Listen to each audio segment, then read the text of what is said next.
Hi, so this Friday I'm going to make a video talking to that little black dot, which is you, instead of writing. On Fridays I write about things that are on my mind, and this week I'm thinking about trust, laws, and the state of the world. Do we trust companies? Do we trust our governments? I don't. And thinking about the future of humanity and a better place to be, what can we do to have a world where we trust in people who are making decisions and the way things are working? How can we move away from accepting, if not liking, but accepting that capitalism is a way that people work? That's not acceptable. We want to be in a place where we expect ethical ways of being and working and living and designing what we do and what we produce. The ethics that we work with in permaculture, care of the earth, care of people, and using your fair share of resources. So where does this lack of trust come from? Back in 2010, that's when I did a master's in international cooperation and global justice. And for my dissertation, I was looking at supply chains for big textile companies, big fashion companies like H&M, Inditex, and here in Spain, El Corte Inglés.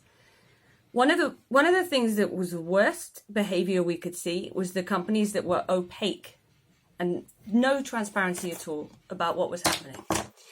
And one of the conclusions that we came to when we were looking at these the way that these companies are run is that we wanted them to follow the law. The laws exist, but the companies weren't following the laws, and we're trying to avoid the laws. And that was the biggest problem. Obviously, in a better world, each company will be looking at these ethical bases in everything they do. But why aren't they just following the law? Why do we have to fight so hard to get them to follow laws that already exist? And for me, this is one of the big problems. Actually, about the fashion industry, there's a great podcast, John Richardson and the Futurenauts, and they do an episode on fashion, and the whole industry and the lack of ethics in the industry is astounding, really astounding. Highly recommended podcast. So when these trust issues begin, I want to share two personal experiences that I've had in the last week. One of them is to do with our flat. Our flat is up for renewing the contract. The agency are ignoring our requests to renew the contract because there is a law in Barcelona at the moment that they can't put the rent up. Now, from a social justice perspective, this is a great law.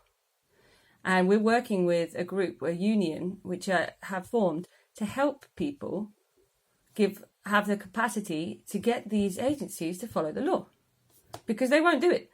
And we actually sat in a meeting with Esteve from the Sindicat de Llogateres and Concepción from the agency, and they sat there arguing for 20 minutes. One person saying this is the law, one person saying we don't see it like this, and they continue to just ignore our emails and evade talking to us. And why is it not possible to have the laws and then for people to follow the laws? Why does it have to be a fight? And another thing that's happened this week to me is a rental car returned with a little bit of damage.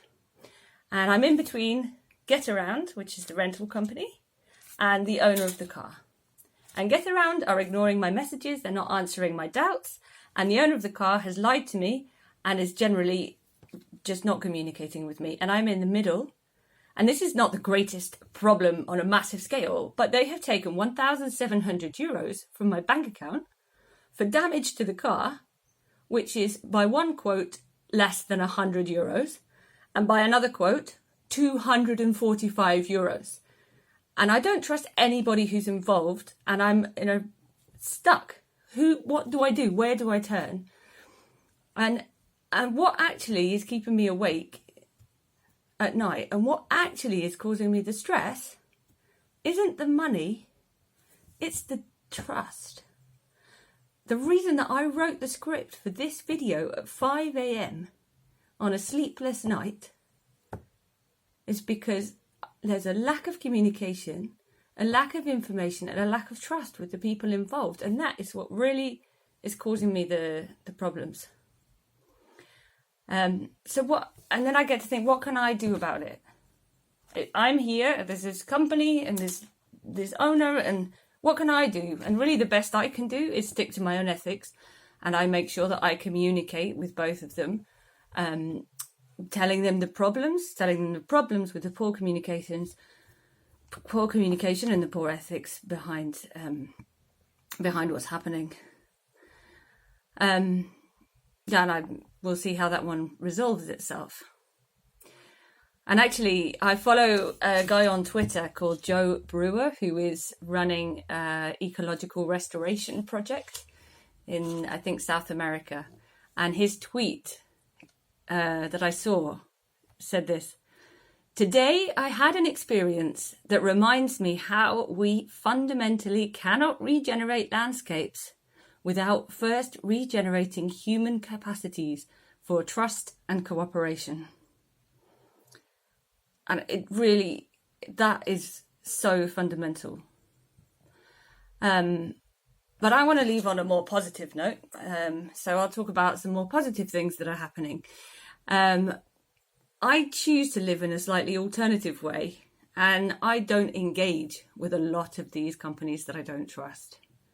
And I have used permaculture as a tool to help design my life without having so much connection with these companies that I don't trust. But also, what permaculture does in my life is it provides me with a support network through which I have found inspiring people and amazing projects doing things in a better way over and over again. Today, later, I'm going down to Bouterville with a group of these people, and we're going to be planning educational programs about applying these 3 ethics: care of people, care of the earth, fair share, in daily life. And I'm going to be going to the food forest that we've been growing and harvesting some food and helping produce a demonstration of how we can do things better. So we all live in this system and we all suffer from this system, but at the same time, we can find the ways in our life where we can live and manifest the more beautiful world that our hearts know is possible. Like the woman last week, and I walked out of my house and I saw her with her mask. I was like, oh! And she looked at me and she could see that I just realised that I'd forgotten my mask. She said, "Oh, I've got a spare mask. Would you like one?" That's the beautiful world that I want to see. Or there may be a world without actually wearing the masks. Okay, bye.